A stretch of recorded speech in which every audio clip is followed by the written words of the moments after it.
It's Friday, July 10th. I'm Rob. I'm Will. And you're with us at Political Lunch. Welcome back to the lunch. Of course, it's the end of the week, which means one thing here at Political Lunch, the weekly 10 and 3. Will, start it off. Number 10, it is Friday, and we'll start today with a look to the big agenda item on Capitol Hill next week, the confirmation hearings of Supreme Court nominee Sonia Sotomayor, which start on Monday. It's already shaping up to be an interesting process. David Cohn, the former Major League pitcher, is on the witness list, as is Mayor Michael Bloomberg, both for the Democrats, while the Republicans have the New Haven firefighter, who recently won a Supreme Court case overruling a previous Sotomayor decision. Number 9, it just keeps getting worse for Nevada Senator John Ensign, who last month admitted an adulterous affair, and this week it was revealed that his parents had paid the family of his mistress nearly $100,000.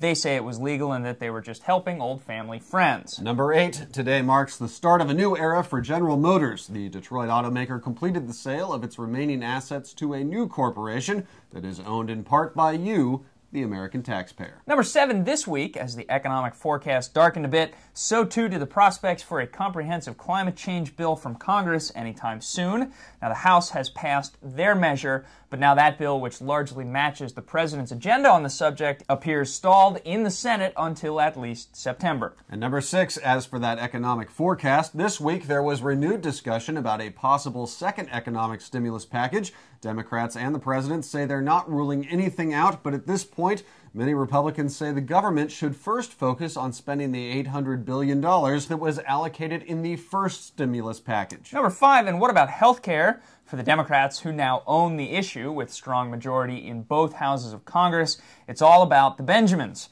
More specifically, how to pay for a proposed government insurance option. Proposals from a tax on sugary sodas to an increase in the income tax have all been on the table, but so far there's nothing close to a consensus on how to pay for the program's 10-year, $1 trillion price tag. And number 4, if you're looking for Sarah Palin as she finishes her third to last week in office, well, you might find her on Twitter. The soon-to-be ex-Alaska governor has taken to tweeting famous quotes to make a point. Today's winner, a Walter Cronkite quote about the liberal media. Number 3, speaking of Palin, we told you on Wednesday that her numbers might just be higher than ever now that she's quitting her job. But we didn't know how that would stack up against a hypothetical Republican challenger, but now we do. A new Pew Research poll found that 40% of the general public rate Mitt Romney favorably, compared with 45% who view Sarah Palin favorably. Number 2, remember AIG, the insurance giant that received a $180 billion chunk of that federal TARP bailout? Well, of course you do.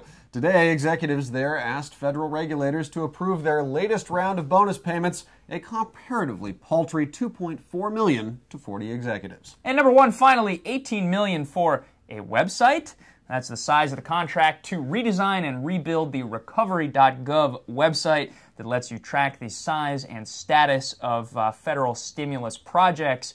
Now, the Office of Management and Budget has admitted that $18 million for a website seems a little much, but the silver lining, of course, for whatever company gets that contract, well, they're well on their way to recovery. Indeed, and we are well on our way into the weekend, and so are you. Have a great weekend. We'll see you right back here on Monday.